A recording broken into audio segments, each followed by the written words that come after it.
Lily, let's begin by framing the importance of internal communication. Why do you think it's often underestimated in organizations? That's such a good question, Yogesh.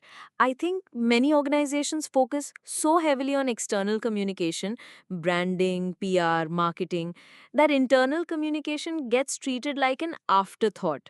But really, it's the bloodstream of an organization. Absolutely. Internal communication is what connects leadership with teams, teams with each other, and the organization with its purpose.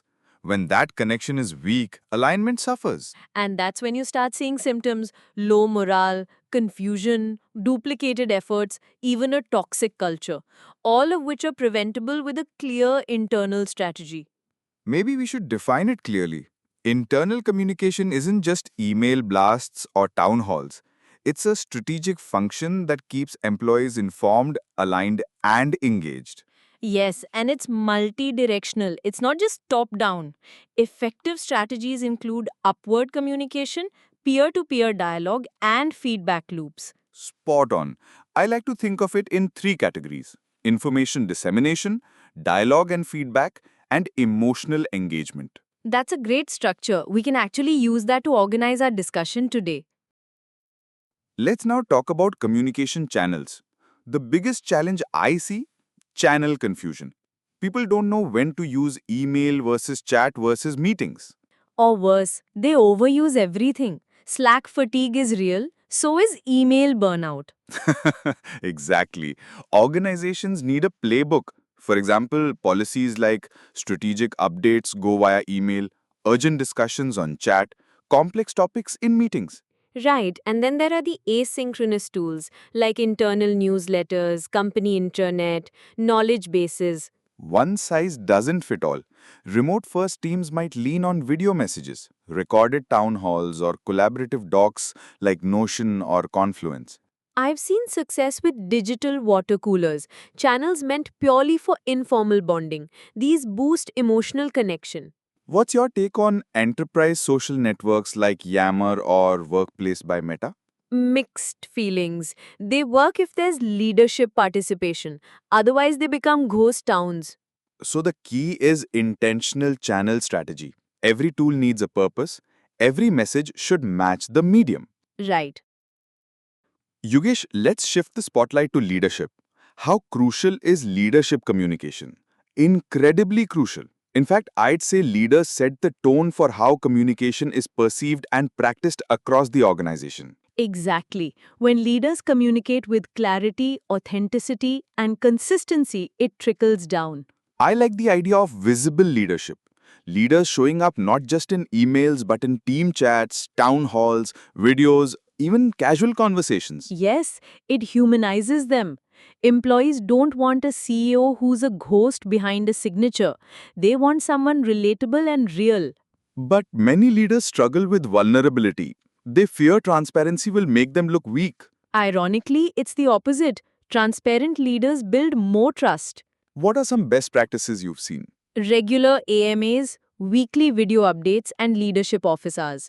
Also, letting employees hear directly from C-level leaders on strategic changes rather than filtering through layers. Impressive. I've seen the opposite too. Companies going radio silent for days. That kills trust. In a crisis, over-communicate. Even if you don't have all the answers, say what you do know. Let's dive this to change management.